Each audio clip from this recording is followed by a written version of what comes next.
Hello everyone, how are you? I hope you're doing well. My name's Carl. Welcome to this webinar here on behalf of the TEFL org. I hope you're doing well today wherever you are in the world. I'm here in Northern Ireland. Please in the chat say hello where you're from. I can already see some people saying hellos, which I love. Really makes us aware of who's out there. I can see hello Elizabeth, how are you? Janice in Florida, Rachel in Colorado, Celia in North Carolina, Kaylee in London, Monica, Sharonti, Chiara. Brilliant. Okay, there's already some hellos coming in. Please let us know where you are in the world. I'm a teacher trainer here at the TEFL org. I actually cover the courses in Northern Ireland. If you're thinking about one, we've got one coming up in August. Book on it and you'll get a practical weekend learning how to be a TEFL teacher from me. But we here at the TEFL org also offer online courses. You don't have to do practical courses. Wherever you are in the world, you can train up to be a TEFL teacher through us. If you go to the website tefl.org, you can find all the information you need about how to become a TEFL teacher. The topic of today's webinar is writing skills, but you don't need to be asking questions just on writing skills. If you have a question that you want to ask me, a TEFL teacher with 20 years experience, I've got master's level qualifications, I work online, I work face to face, I work as an examiner, I work as a teacher trainer, I've worked in loads of countries around the world. If you've got some questions you want to ask me, just please put them in the chat. Maybe you want to become a TEFL teacher. Maybe like Elizabeth's question I can see about how much to negotiate for pay, all that kind of thing. Anything, please put it into the chat. And after I've done my presentation, I will get to the questions. Thank you very much. Okay, so teaching writing skills. This is one of my favorite subjects. As you come a bit further on in your TEFL career, one of the options you might end up doing is to be an academic English teacher. And writing skills is a big part of that. And that's basically what I've been doing mainly in my teaching for sort of the last 5 or 6 years. So I love helping people to improve their writing skills, and I love helping teachers to improve their writing teaching. This is the last one in a 4-episode mini series. So if you go back and look on our Facebook page or our YouTube page, you'll be able to find a webinar like this for reading, for listening, and for speaking as well. Okay, so let me get on it. So first of all, why do students want writing? So a lot of the students that come to you will probably ask for speaking. The two productive skills are speaking and writing. And you will find a lot of students might come up to you and say they want to improve their speaking, probably more than want to improve their writing until you get to that university level. But why do students want writing? And the main reason is for exams. The statistics show that even kids learning, and then adults learn as well, eventually they will take some sort of English exam. So that might be something formal like an IELTS test. It might be something formal like a Trinity test or a Cambridge test. One of these big exams that are accepted for jobs, accepted for university entrance, visa requirements, this kind of thing. Or it might be through their domestic exams. So something like their school leavers exams, something like their mid-high school exams.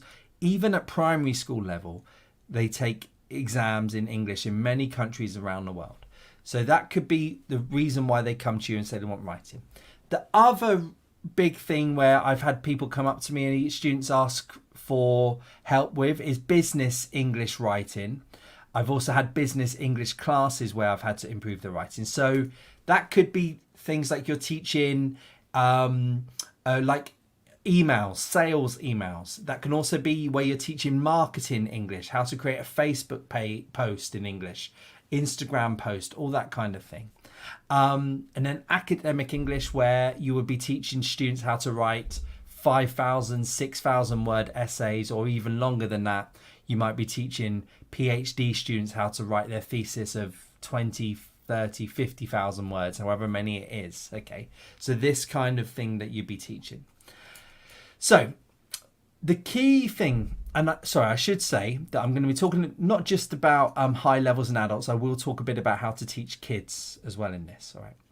Now, the key thing that you need to keep in your mind as a teacher of writing is this thing called genre, purpose, and also target grade. This is what you're keeping in your mind. And this is for kids and this is also for adults. Okay. But really it comes, all of these genre, purpose, target grade come into it a lot when teaching adults or high level kids that are going to do an exam. So genre, what do I basically mean is the students that you're teaching are trying to recreate something. They're trying to recreate a text, a genre of a text. So to give some examples, business English, you get a class and they want to learn how to do a Facebook marketing post. What do they have to do? They have to create a Facebook marketing post. So something that grabs attention, something that might have bullet points in, something where there's sort of spaces in between one sentence to a row, this kind of thing. I'm not an expert on Facebook marketing at all. You might get students that want to pass an IELTS exam, for example. So what do they have to do? They have to recreate an essay of around 250 words. You will say to them, right, okay, this is the type of text you're trying to recreate. This is the genre of text that you are trying to write. Another example could be a business English class where you're getting them to teach emails. So, there's a start, an official start. Dear sir or madam, I am writing to you today too, blah, blah, blah, blah, blah. The correct genre, what the reader expects. So always think when you're teaching them, you're not just teaching writing, you're teaching them to write something. And what does that reader, the reader of the text, want? Now, the reader might be you, but you'd have to change to being a businessman trying to sell something or an examiner marking an exam. But what does the reader want? They have to recreate what the reader wants. They need to match their writing to these expectations. At the end of the day, you write for a purpose. You don't just write just for fun, really. Okay? You're writing, if you write a story, you want someone to read it. You want someone to be excited by it. If you write an email, you want someone at the other end to read it and reply to you. Okay, so this kind of thing. Or they have to fulfill the purpose. If there's not necessarily going to be lots and lots of readers, or if they're not sure who exactly is going to be reading, they have to fulfill what they want to happen. So if they want to sell something, they have to write something that makes people want to buy it. Does that make sense? I've got a friend, for example, who helps people write on Amazon website the details for the products. That's their job. And, nobody's going to reply to that. But what does the person writing it want? They want person to buy it. So you have to give them the language, you have to give them the structures in order to buy something. If they're taking exam classes, the target grade is really, really important here. Now, if they're sort of aiming for a middle grade of about B1 level on the CEFR, the Common European Framework of Reference, you would have to look at, for the exam they're doing, what do they need to do to get that B1 level? If they're aiming for C1 level, what genre, what purpose do they need to do in order to get that high level? So are there certain grammar structures they have to do right? Is there a range of vocabulary they need? Does their organization have to be a certain way? They have to then fit their writing to match what they need to do. Hope that makes sense, that bit. Please put into the chat if it doesn't make sense or if you've got any questions about that. I promise you I'll get to them in a minute. So what do you need to teach? So it's, as I said, it's very dependent on the genre. You can't say, I'm a writing teacher. Okay, you are a writing teacher, but there's lots of different texts in the world. Can you narrow it down a bit? Can you say, I'm an academic English writing teacher? Can you say, I'm really good at business English writing, this kind of thing? Because they're very different type of texts. Some of the things that you need to think about is formality. So in terms of the person who's reading it, would they expect it to be formal? Academic English, yes. Business English, yes, for a first email. But then what would happen in the second email? You get less formal, that kind of thing. Grammar. What grammar tenses are expected in academic English, for example? They would expect you to have the correct tense to match what you're talking about in terms of past tense. Maybe if you're writing an academic English text about the future, they expect that kind of thing. Spelling is really important. You would maybe need to teach spelling from a really early age. Okay. Lexical items. What vocab is needed for the genre? Business English. What business English vocabulary is needed? An academic English text about science, biology. What biological terms are needed? A kid's writing about a story. What adjectives are needed to make their story more interesting? Coherence and cohesion. Now, what this basically means is things like you'd have to teach them paragraphing. Academic English, big part of it. Stories have very short paragraphs. Academic English can have longer paragraphs. What sort of signal languages? Firstly, secondly, thirdly, then, next. What kind of pronouns, him, her, they, are used? These kind of things you would have to teach in the writing. So let's talk a bit about teaching kids and low-level adults. The very first thing you need to do, especially if their language, their L1 has a different alphabet from English, is concentrate on handwriting. With kids, I've spent a long time with the, and you can print these off online. Like if you want to do an A, there's a dot, and then the line across, for example. The difference between capital letters and small letters. Really, really, really concentrate on handwriting. Now, if you're teaching youngish kids, can they write in their own language well? Probably not. My daughter, who's 6, she isn't a great writer of English. So to get her to, like in Spanish, she's learning Spanish, to do the accents correctly and that kind of thing is quite difficult. So just concentrate on the handwriting. Really, really get that nailed down, okay? Any tasks you give them, keep them personal. So don't get them to write about something that's not in their head, if that makes sense. So get them to write about things like, if you're doing vocabulary on animals, get them to write about animals they like. I like giraffes. Checking the spelling, checking the handwriting, that kind of thing. Don't expect too much. Adults, maybe get them to write about holidays that they've been on. Get them to write about their favourite football player, whatever it might be. Okay, keep it personal. Don't, in the low levels, overcorrect. Don't really hammer them. Right, this letter's wrong, this letter's wrong, this letter's wrong, this letter's wrong, this word's wrong. Don't give them, just think, okay, right, do you know what? I can sort of understand what they're saying now. I might leave that one because this next bit, I've got no idea what they're saying. Really, really correct the sections that are really impossible for you to do. Concentrate on what you've done in class in terms of grammar, in terms of vocabulary. Hammer spelling. Hammer as in hammer their head. Spelling and punctuation. English starts with a capital letter. The sentence ends with a full stop. Countries have big letters. Names have big letters. That kind of thing. Get it early. Because they're not going to learn punctuation as an adult.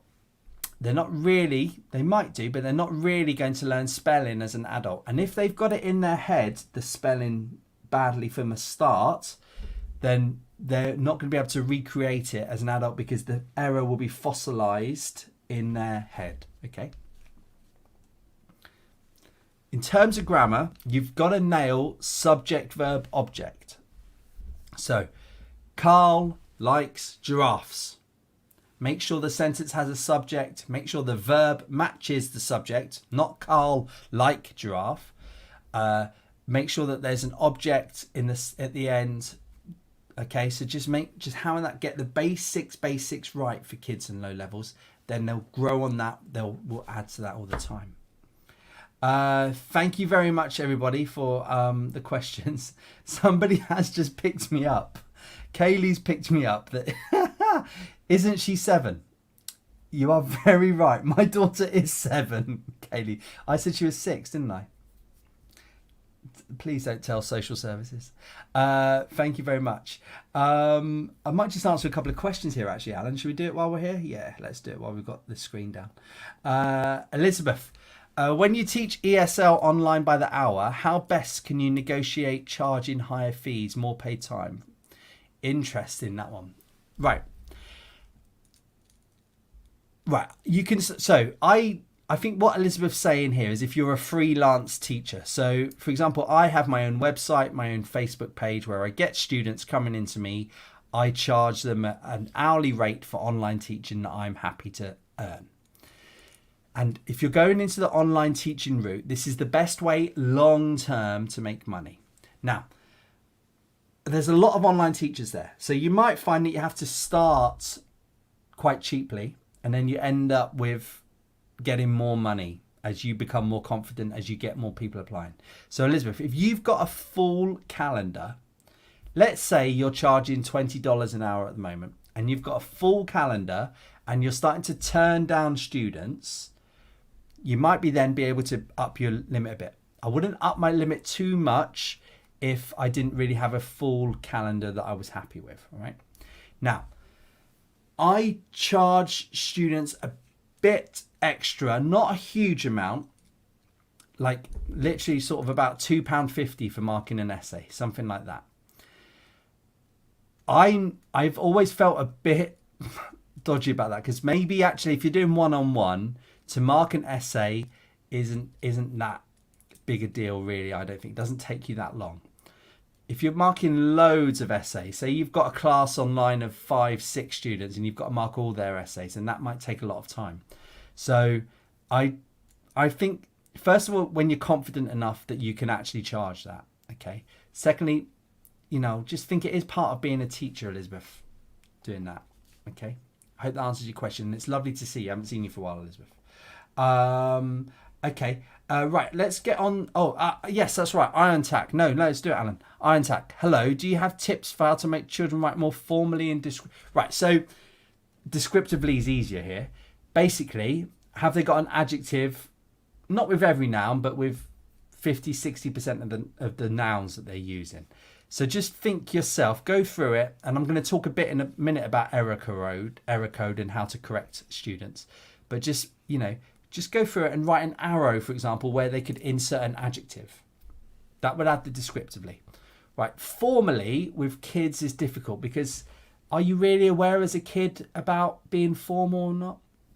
I'm going to talk in a bit about how to teach formality and formal phrases.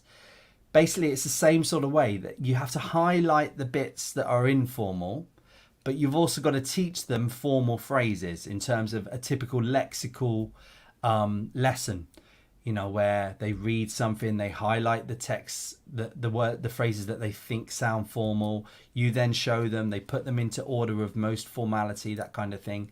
And then you need to then sort of highlight them and put them in themselves. I'm going to talk a bit more about that now. Okay, let's carry on with the presentation.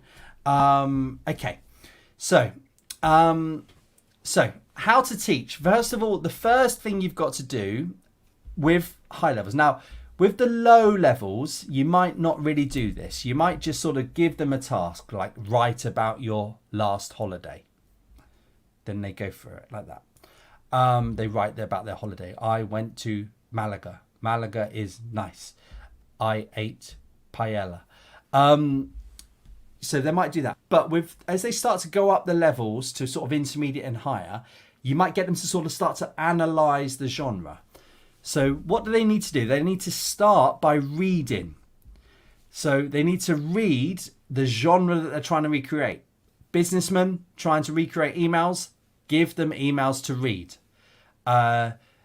Adults taking an exam class, give them typical exam answers to read. Okay. You say, okay, read these 2 essays, read these 2 emails, read these 2 stories.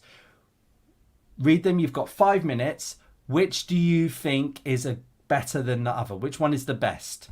Okay. Read. Oh, this one has lots of adjectives. Very good. Oh, this one, I don't understand what they're saying. Okay, this is bad. Get them to read, get them to analyze. Important to say why. Talk to your partner why. Oh, this phrase I don't understand. Oh, I counted 29 adjectives. This is good. These kind of questions help them, right? Does it answer the question? Does it fulfill the purpose? So if it's an academic essay and the question is, how can we reduce crime? By the end of it, do they tell you how to reduce crime? If it's a question, write a letter to a manager about a problem you had on their bus. Don't know where that came from. By the end of it, have they talked about them? Have they talked about the problem? Have they talked about the manager? I never get a bus.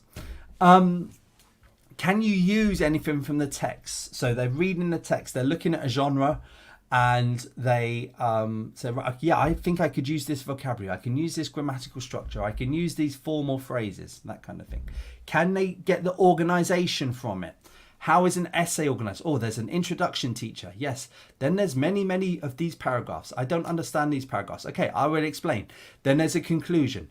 Oh, yes, this paragraph in this email is good. Da, da, da, da. What phrases, what vocabulary can you pinch? Oh, I like this scientific phrase. I can use this. Perfect. Okay. Grammatical structures as well. Then, so they've read it. They now need to recreate it, depending on the genre and the target. So they have to recreate the organization. And you could do this with kids as well. Like, for example, if you're doing a story, they can rearrange the sentences from a nice story you've given them. Okay. They could go, okay, so subject, verb. Okay, I think this is subject, this is verb, this is object. And you give them a piece of paper, you've cut out the words, they put them in order.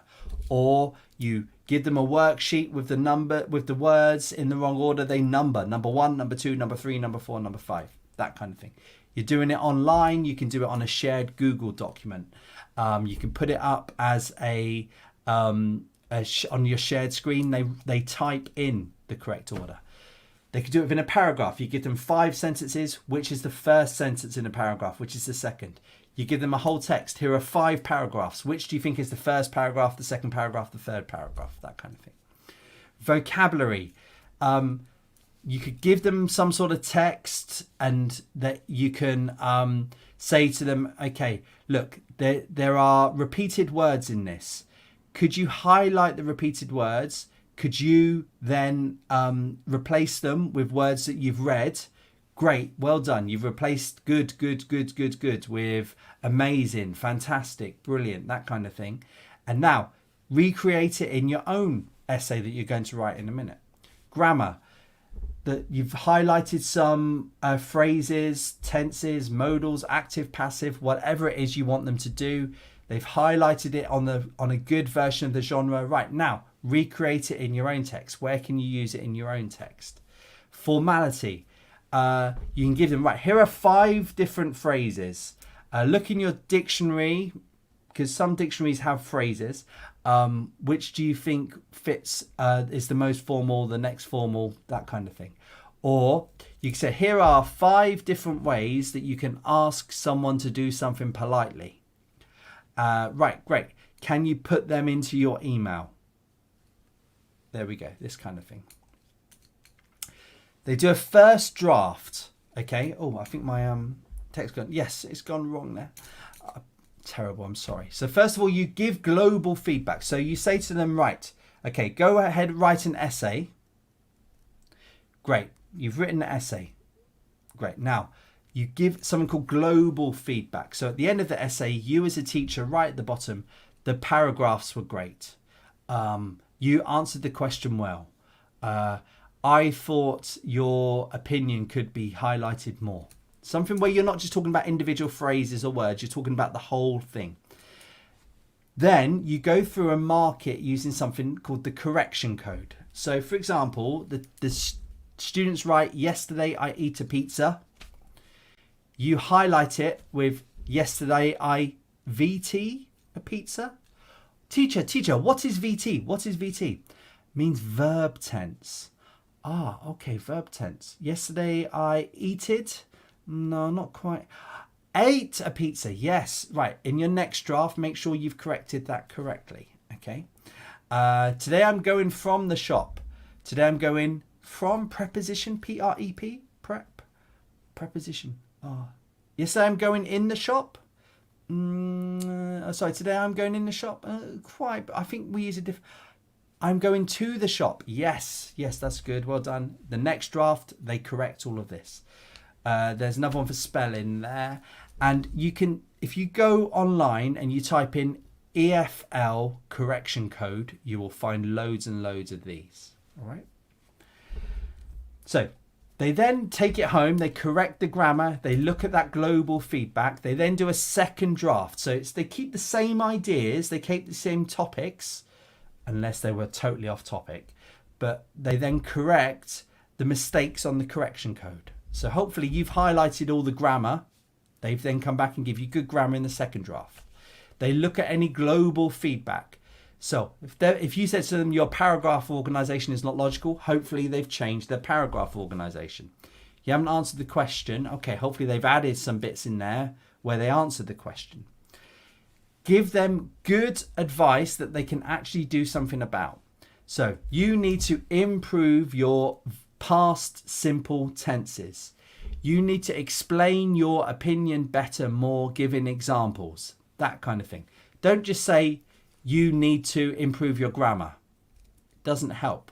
You need to learn the past continuous tense and use it in these sentences, that kind of thing. Also give them advice on how to improve it. You should look at page 4 in our textbook. You should look at this website.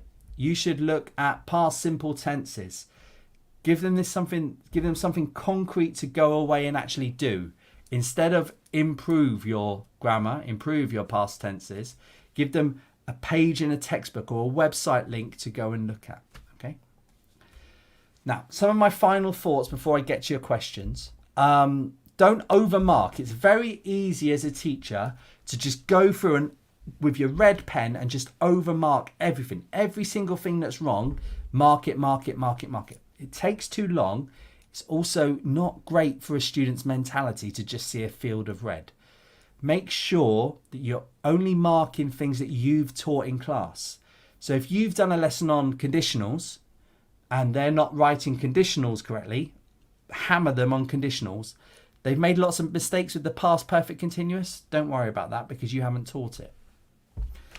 Give positives in your feedback, okay? Think about a bad news sandwich. So, this is my good news. I tell you something good. Your vocabulary use was fantastic. This is my bad news. You need to improve your past tenses, okay? Then you give good news at the end. I really liked your introduction. Bad news sandwich. Give them something good, something bad, something good, okay? If they're terrible, give them something bad, something good, something bad. Always keep the good news in there somewhere, all right? Yeah, don't correct things they might not have been taught before. So unless they're really, really ambitious and they want to improve really, really quickly, if they're at elementary level or pre-intermediate level and they're attempting to write the passive voice, don't correct it really. Just sort of say, okay, that bit's not clear, but don't worry about that. But you've really got to nail your past simple because that's what we learned in class. Be prepared to explain.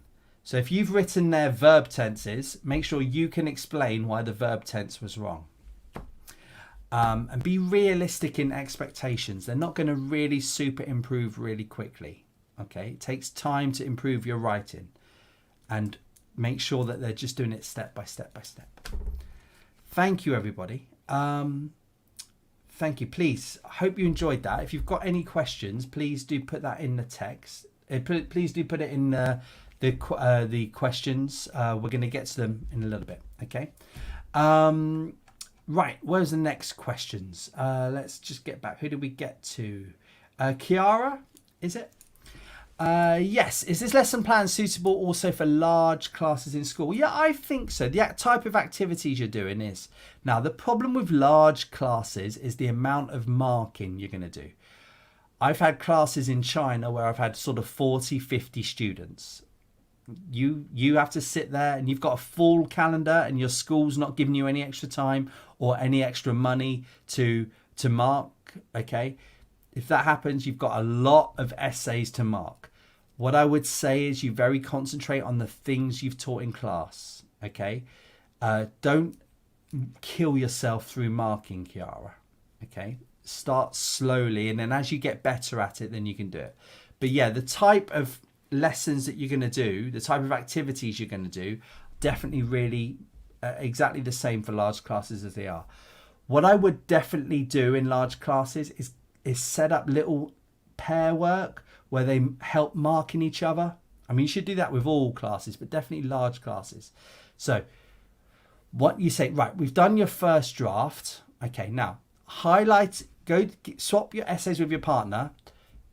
Look at, today in class, we've looked at preposition use. Can you highlight any problems they might have with preposition use? That kind of thing. Get them helping each other a lot. Okay. Catherine, you are teaching academic writing at university, but you want to go freelance. How much can I charge for this service? Right. It's an interesting one. Academic English is, when I teach academic English, actually, I go and work for a university. I'm not freelance for myself for academic English. I do lots of teaching for exam classes. Okay, now the problem you've got is students will go to, let's say they go to Oxford University. All right, and the international students, before they start their masters, in science, they will have spent 2-3 months as part of their degree, included in the price, where they do a formal teaching in a classroom with a teacher. They then pass that summer program, which is what it traditionally is. They then start their masters in October, okay, and then they still need a bit more help, but the university will give them free classes included, so they might not need to pay you, Catherine.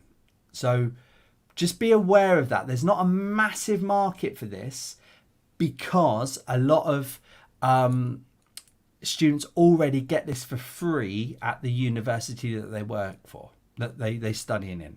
Okay, but saying that, I do get students contact me saying, okay, I don't like the teachers at my university, or I want one-on-one lessons. Fine, that's fine. Now, how much can you charge is how long is a piece of string, Catherine? What I always say for my freelance work is I want to earn more than I would do if I worked for a company. So I don't know where you are in the world, Catherine, but if, let's say that university, wherever you are in the world, is paying you £25, $25 an hour, you would probably want to earn more than that. Okay. Students tend to, for this sort of classes, they don't want to have 20 hours a week lessons. They tend to just want to have sort of 2 hours a fortnight, 2 hours a week. They could probably pay a bit more for that. Okay. But really, Catherine, it's how long is a piece of string. The other problem you find is at this sort of time, at this sort of period, really what they do want more than anything is proofreading. They don't really want lessons. They want proofreading, or they want someone to write the essay for them. Okay, Catherine, please, I hope that answers your question. Please put in the chat. Loretta, what certification do you need to start teaching? That's a good question, Loretta. So I'm just going to show you our website here. So let me see if I can just get that up on the screen. I think I can. Alan, do you reckon you can make it big for me there? Maybe, thank you. Right, so this is our website, TEFL.org. Loretta, go onto this website. It tells you everything, okay? Now, what you need to do is go on this section here, TEFL courses. Yeah.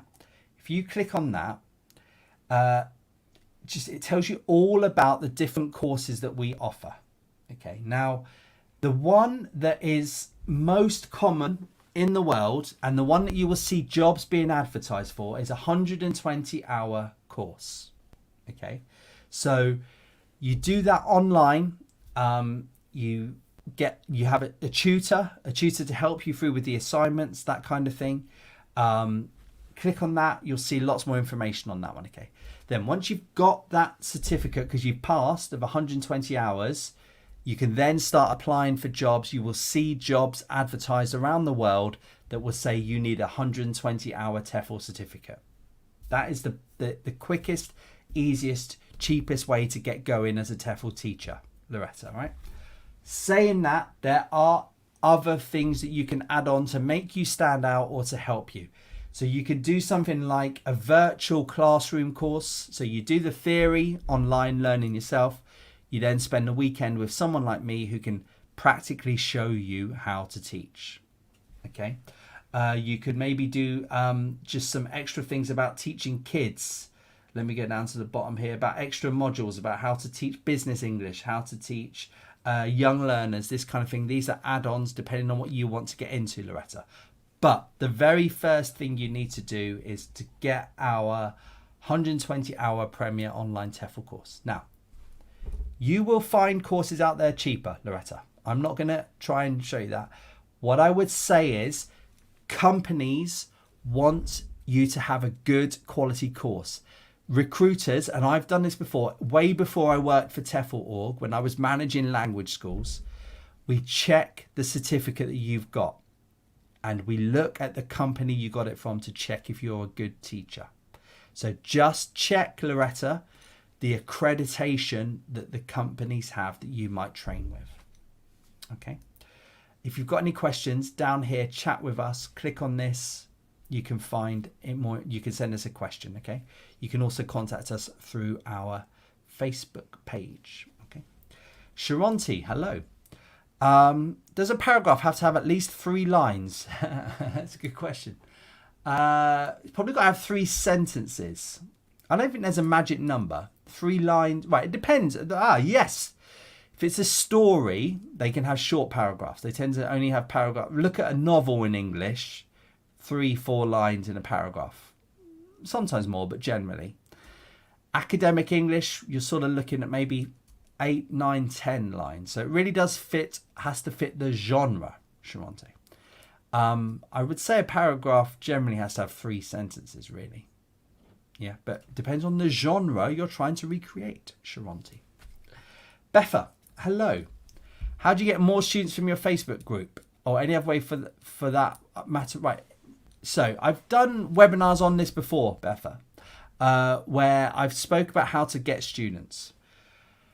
When I started, it took me a long time, okay, 2-3 years to get up to full calendar from my own online students, okay? And even now, I sort of go through periods where I don't have it. I personally think the best way is to work for a company, maybe part-time, and then you build up your students at the same time using your marketing skills. Right. I've got a Facebook group. I think at one point it had a few thousand people in there.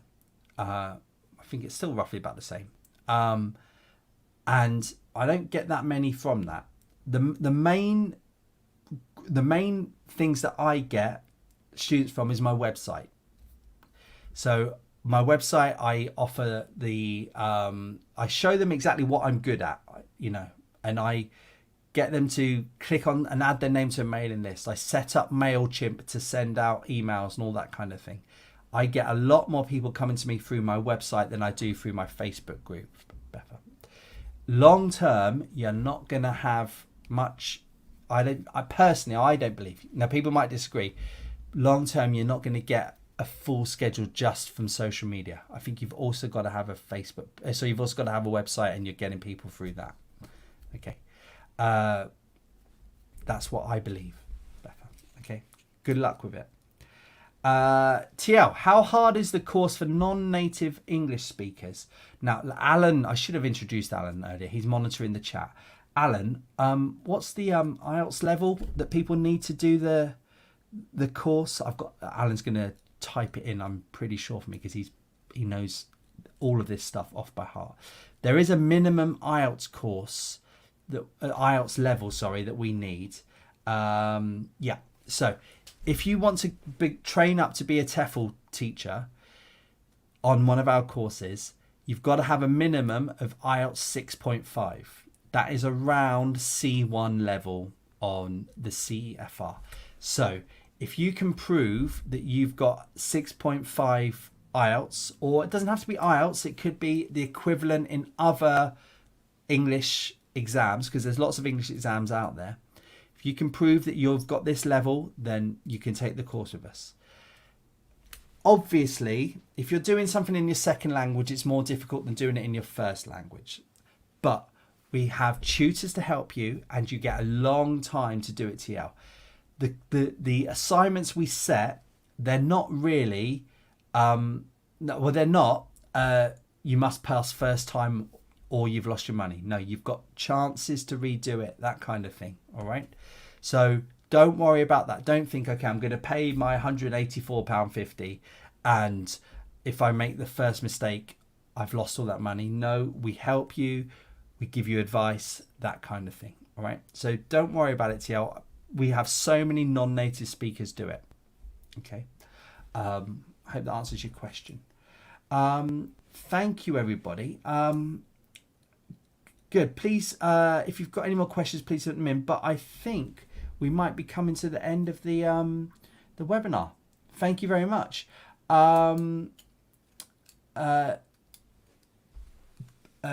Jenna on the beach. Sorry. Where are the practical weekend courses held, please? Right. So basically all over the world. Okay, is the short answer. So we do. I'm looking at the website now. Come to Northern Ireland, spend a weekend in Belfast. But we also do courses in Spain.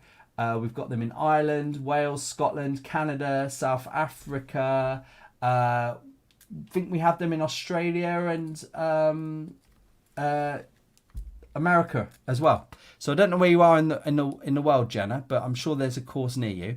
If you're not near one of those, the other option is to do a practical course online. You can do a virtual classroom. Basically, that doesn't just talk about teaching online, that also talks about doing practical face-to-face teaching. So that might be something that you might want to think about, Jenna. Okay. Betha, you also have the 100-hour certificate. How can you add it to be certified? Is it with us, Betha? I don't think we offer a 100-hour certificate, do we? No. Look, what... I don't know about your 100-hour certificate, Betha. We need to know a bit more on it. But what we do offer are add-on modules. So, you know, for example, I'm looking at some now. We do a 40-hour exam preparation module. Okay. We do a 30-hour teaching business English module, for example. You might be able to add that on. What I would say to you, though, Betha, is that companies look at your original certificate. So I don't know if the original certificate has that number of hours. Okay. Email us, message us, see if we can help you out with that, Betha. Okay. Oh, Betha, so if you did it with TEFL.org, then you'll have enough hours. Don't worry about it. Okay. All right. Thank you very much, everybody. If you've got any more questions, please message us. Please send us an email. You can send us a message through Facebook, all that kind of thing. You can watch this again. We've got lots and lots of webinars which we've done over the last few years on a range of subjects that are worth watching, maybe, well, I think they're worth watching on YouTube or Facebook. Please put into the chat if you did like this. Please put into the chat if you didn't like it. Not going to be doing any live webinars with me for the next couple of weeks, but there will be other things going on our Facebook and YouTube pages. I hope you're enjoying the start of the summer, wherever you are in the world. Thank you for